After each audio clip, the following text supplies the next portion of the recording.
नमस्कार दोस्तों, एक बार फिर स्वागत है आपका आपके अपने चैनल युग्म में। तो आज हम इस वीडियो के माध्यम से बात करने वाले हैं। अभी हाल ही में ईस्टर्न रेलवे ने एक नई भर्ती का नोटिफिकेशन जारी किया है, जिसके अंतर्गत अगर बात करें तो किस चीज का है। ईस्टर्न रेलवे अप्रेंटिस वैकेंसी 2022 का नोटिफिकेशन जारी कर दिया गया है। अगर आप अप्रेंटिसशिप करने के इच्छुक है, आपने आईटीआई वगैरह कर रखी है, तो आपके लिए एक सुनहरा अवसर है कि अभी हाल ही में ईस्टर्न रेलवे ने 3115 पदों के आसपास के आपसे ऑनलाइन आवेदन है वो मांगे हैं। अगर आप योग्यता रखते हो तो आपको ये फॉर्म जरूर अप्लाई करना चाहिए। तो इस वीडियो के माध्यम से हम डिस्कस करने वाले हैं कि ईस्टर्न रेलवे अप्रेंटिस का सिलेक्शन प्रोसेस क्या रहेगा, ईस्टर्न रेलवे अप्रेंटिस का एग्जाम पैटर्न क्या होगा, ईस्टर्न रेलवे अप्रेंटिस का सिलेबस क्या रहेगा, ईस्टर्न रेलवे अप्रेंटिस की सैलरी क्या रहेगी, और भी बहुत सारी बातें जो आपके मन में eastern railway apprentice online application form 2022 के बारे में जितने भी आपके डाउट में वो सारे डाउट इस वीडियो के माध्यम से हम डिस्कस करने वाले हैं। अगर आपके मन में कोई डाउट रह जाता है या फिर आपको कोई चीज समझ में नहीं आती है, तो आपको इसी वीडियो के डिस्क्रिप्शन में एक लिंक मिल जाएगा, आप उस लिंक पर क्लिक करके सारी जानकारी देख सकते हो। इसके अलावा आप नीचे दिए गए कमेंट बॉक्स में कमेंट करके इसके बारे में पूछ सकते हो, आपकी तुरंत सहायता की जाएगी। तो चलिए शुरू करते हैं आज की जानकारी को। आज की जानकारी वो किस चीज के बारे में है, ईस्टर्न रेलवे अप्रेंटिस भर्ती 2022 का नोटिफिकेशन है वो आपका भी जारी किया गया है। रेलवे भर्ती सेल आरआरसी ने पूर्वी रेलवे यानी ईस्टर्न रेलवे ने हावड़ा, सियालदह, मालदा, आसनसोल, कांचरापारा, लिलुआ, जमालपुर आदि सहित अपनी विभिन्न इकाइयों में विभिन्न ट्रेडों के तहत अप्रेंटिस की भर्ती के लिए आवेदन के बारे में एक अधिसूचना वो जारी की है। इस अधिसूचना के अनुसार ईस्टर्न रेलवे ने अप्रेंटिस के 3115 पदों पर भर्ती की जाएगी। इच्छुक और योग्य उम्मीदवार ईस्टर्न रेलवे अप्रेंटिस वैकेंसी 2022 के लिए अधिकारी वेबसाइट के माध्यम से 30 सितंबर 2022 से 29 अक्टूबर 2022 तक आवेदन कर सकते हैं। यहाँ हम eastern railway apprentice online form 2022 के अन्य विवरण, जैसे कि इसके लिए आयु सीमा क्या रहेगी, शैक्षणिक योग्यता क्या रहेगी, सिलेक्शन प्रोसेस क्या होगा, इसका आवेदन शुल्क क्या रहेगा, इसका एग्जाम पैटर्न क्या होगा, इसका सिलेबस क्या रहेगा आदि के बारे में विस्तृत रूप से चर्चा करेंगे। तो चलिए सबसे पहले अपन बात कर लेते हैं eastern railway apprentice vacancy detail के बारे में। वैकेंसी डिटेल के बारे में अगर बात करें तो हावड़ा डिवीजन में अगर बात करें 659 पोस्ट है, लिलुआ में अगर बात करें तो लिलुआ वर्कशॉप में 612 पोस्ट है, सियालदह डिवीजन में 440 पोस्ट है, काजरापारा में अगर बात करें तो 187 पोस्ट है, मालदा डिवीजन में 138 पोस्ट है, आसनसोल डिवीजन में अगर बात करें 412 पोस्ट है, और जमालपुर वर्कशॉप में अगर बात करें 667 पोस्ट है। इस तरह से टोटल अगर बात करें तो आपसे 3115 पदों के लिए अभी ऑनलाइन आवेदन अब आमंत्रित किए गए हैं। बात करते हैं इन पदों के लिए आपकी शैक्षणिक योग्यता क्या होनी चाहिए। एजुकेशन क्वालिफिकेशन के बारे में अगर अपन बात करें तो उम्मीदवारों को 10वीं कक्षा वो 50% अंकों के साथ उत्तीर्ण होनी चाहिए।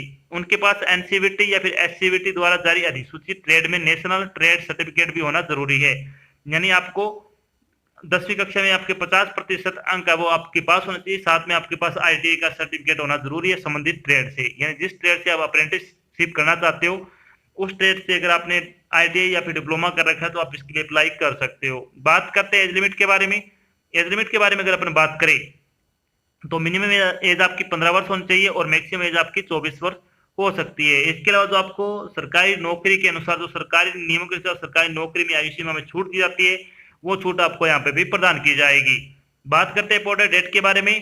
तो eastern railway apprentice online application form भरने की स्टार्टिंग डेट के बारे में अगर बात करें तो आपके फॉर्म 30 सितंबर 2022 से भरने शुरू होंगे। अगर बात करें eastern railway apprentice online application form भरने की लास्ट डेट के बारे में तो आप 29 अक्टूबर 2022 तक आप अपना फॉर्म भरकर जमा करवा सकते हो। चलिए बात करते हैं एप्लीकेशन फीस के बारे में। एप्लीकेशन फीस के बारे में अगर अपन बात करें तो एससी, एसटी और physical handicap all category female के लिए आपकी कोई फीस नहीं लगेगी। जनरल, ओबीसी और ईडब्ल्यूएस कैटेगरी के लिए आपकी 100 रुपये फीस रखी गई है। फीस का भुगतान आपको ऑनलाइन माध्यम से करना होगा, जैसे कि डेबिट कार्ड हो गया, क्रेडिट कार्ड हो गया, नेट बैंकिंग हो गया आदि के माध्यम से आप अपनी फीस का भुगतान कर सकते हो। बात करते हैं जब आप फॉर्म भरने जाओगे तो आपको कौन कौन से डॉक्यूमेंट आपको के लेके जाना जरूरी है। तो डॉक्यूमेंट की अगर बात करें तो आपका जो 10वीं की मार्कशीट हो गई, एक आईटीआई का सर्टिफिकेट होना जरूरी है, एक पासपोर्ट साइज फोटो, सिग्नेचर और लेफ्ट थंब स्टैंप होना जरूरी है आपका। इसके अलावा 2 इंपॉर्टेंट चीजें आपकी क्या है, एक तो आपका फोन नंबर और एक आपकी ईमेल आईडी। ये 2 चीजें आपको अपने ही यूज करनी चाहिए। आप किसी भी चीज का फॉर्म भरो, अगर आप ये चीजें नहीं करते हो तो आपको क्या बहुत सा नुकसान उठाना पड़ सकता है। जैसे कि जब भी आगे कोई आपको इंफॉर्मेशन दी जाएगी ईस्टर्न रेलवे द्वारा तो वो सारी चीजें आपको क्या है बाय फोन या फिर बाय एसएमएस या फिर बाय मेल के द्वारा आपको दी जाएगी। कई बार क्या होता है जब हम फॉर्म भरवाने जाते हैं तो जो व्यक्ति हमारा फॉर्म अप्लाई करता है वो इसमें अपने फ़ोन नंबर और ईमेल आईडी वगैरह डाल देता है। जिसके कारण क्या है जब भी हमें कोई इन्फॉर्मेशन भेजी जाती है जैसे कि हमारा डॉक्यूमेंट वेरिफिकेशन होता है तो उसके लिए हमारा जो सेंटर होगा कहाँ पे होगा या फिर मेरिट लिस्ट आती है तो आपका सिलेक्शन हुआ नहीं हुआ, अधिक चीज़ों के बारे में वो सारी बातें आपको बाय मेल या फिर बाय एसएमएस के द्वारा आपको भेजी जाएगी। तो ये सारी चीज़ें उस नंबर पे जाएगी, अगर वो ये चीज़ें चेक नहीं कर पाएगा क्योंकि उसके पास वैसे भी टाइम कम होता है, वो चेक नहीं कर पाएगा। तो आपको क्या करना है, ये चीज़ें आपको अपनी यूज़ करनी है। अगर वो ये चीज़ें चेक नहीं कर पाएगा तो आपको इस चीज़ का नुकसान उठाना पड़ सकता है। अगर आपका सिलेक्शन हो भी जाता है तो भी आपको क्या है पता नहीं चल पाएगा। तो ये चीज़ें हमेशा किसी भी चीज़ का फॉर्म अप्लाई करो, ये 2 चीज़ें आपको जो आपके पास एंड्रॉइड फ़ोन होता है, उसमें आपकी जो ईमेल लॉगिन होती है और आपका जो फ़ोन नंबर होता है वो आप इसमें यूज़ किया करो ताकि क्योंकि उसमें क्या आप अपडेटेड रहते हो। उसमें सारी चीज़ें आप चेक करते रहते हो टाइम टू टाइम तो आपको क्या है सारी चीज़ें पता लगती रहेगी। अब बात कर लेते हैं इसमें कि ईस्टर्न रेलवे अप्रेंटिस का सिलेक्शन प्रोसेस क्या रहने वाला है। सिलेक्शन प्रोसेस के बारे में अगर बात करें तो इसमें आपका सबसे पहले आपकी छँटाई होगी जो फॉर्म भरोगे इन सिक्योरिटी ऑफ एप्लीकेशन। उसके बाद आपकी एक मेरिट लिस्ट तैयार की जाएगी, preparation of merit list on the basis of 8th and 10th marks plus में आईटी मार्क्स। यानी आपकी एक मेरिट लिस्ट तैयार की जाएगी 8वीं 10वीं और जो आपका आईटीआई में आपने जो प्रतिशत अंक प्राप्त किए उन सभी का जो एग्रीगेट मिलाकर एक प्रतिशत के आधार पे आपकी जो मेरिट लिस्ट है वो तैयार की जाएगी। उसके बाद आपकी जो मेरिट लिस्ट है वो तैयार करने के बाद आप वो जारी की जाएगी। अगर आपको उसमें रोल नंबर वगैरह फिर नाम वगैरह आता है तो उसके बाद आपको डॉक्यूमेंट वेरिफिकेशन में बुलाया जाएगा। उसके बाद आपका मेडिकल एग्जाम होगा। इन सभी चरणों से गुजरने के बाद आपको क्या फाइनल सिलेक्शन है वो दिया जाएगा।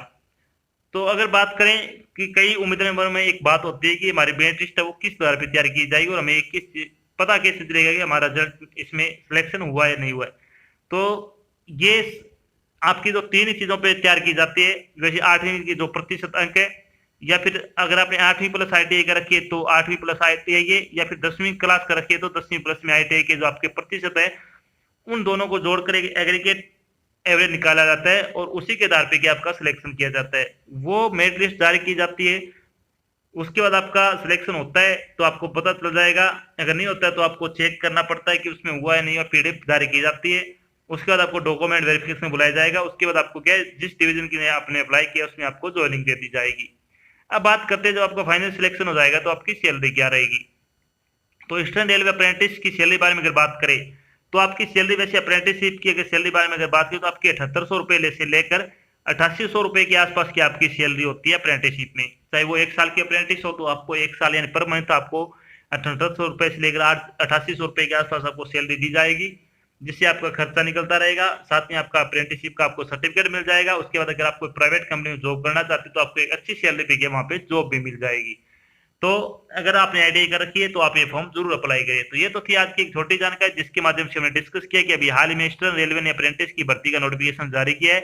साथ में हम डिस्कस किया कि ईस्टर्न रेलवे अप्रेंटिस का सिलेक्शन प्रोसेस क्या रहेगा, ईस्टर्न रेलवे अप्रेंटिस का एग्जाम पैटर्न क्या होगा, ईस्टर्न रेलवे अप्रेंटिस का सिलेबस क्या रहेगा, ईस्टर्न रेलवे अप्रेंटिस की सैलरी क्या रहेगी और भी बहुत सारी बातें जो आपके मन में eastern railway apprentice online application form 2022 के बारे में आपके जितने भी डाउट थे वो सारे डाउट हमने यहाँ पे क्लियर कर दिया। आशा करते हैं हमें आपको जो जानकारी प्रोवाइड कराई वो आपको अच्छी लगी, समझ में आई है। अगर जानकारी अच्छी लगे तो इस वीडियो को लाइक और शेयर जरूर करें। अगर आप चैनल पे नए चैनल को सब्सक्राइब कर लेना और साथ में आपको डायरेक्ट बेल आइकन दिख रहा है उसको आपको प्रेस कर लें ताकि जब भी कोई नई जानकारी डाल जाए आपके पास उसका नोटिफिकेशन आ जाए और आप जल्द से जल्द की जानकारी ज्वाइन कर सको। तो आज की जानकारी बस इतना ही, मिलते एक नई जानकारी साथ, तब तक के लिए जय हिंद, जय भारत, धन्यवाद।